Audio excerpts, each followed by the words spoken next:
category is audio-verbal. Um, Audio-verbal is a type of training that is used to train children to speech read and then finding clues contextually. And this type of training is only affected for children that have the residual hearing, the hearing that was left after an accident.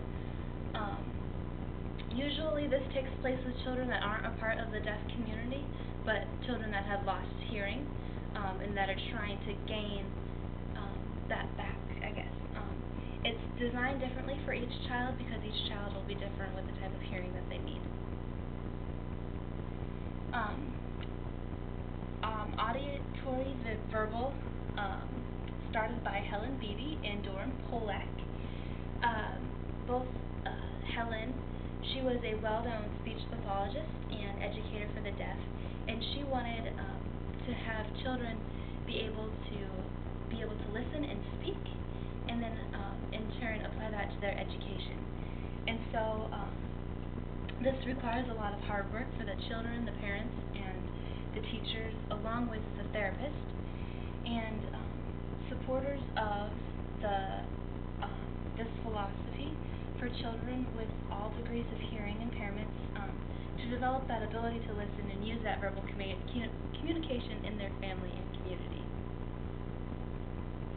The methods, the main focus of AV is to teach children how to use their residual hearing. And the earlier they're given a hearing aid or assistant, like a cochlear implant, the better. They are trained to lip read and speech read, and it's a goal for the individual to both understand the speech and to communicate it through speech. So this is where speech therapy is necessary, and how the interpreters, translators, teachers, parents, children all would work with the speech pathologist also. The technology used, most of the technology with AV would be hearing aids and cochlear implants, and also used would be amplification systems to make that sound just boost a little bit for children, hearing aids, and then acoustically tuned ear molds and FM units. And these would be used then with the training. And this is an example of a cochlear implant on a child. Some positive aspects: it provides a benefit for children knowing that more of the English language again.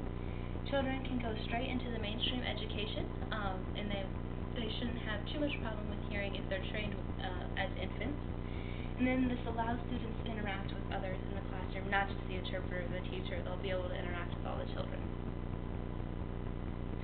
Some negative aspects are that it's not a good approach for profoundly deaf children, and then there's a lack of audio-verbal trainers and training therapists. There's only 50 to 100 between U.S. and Canada.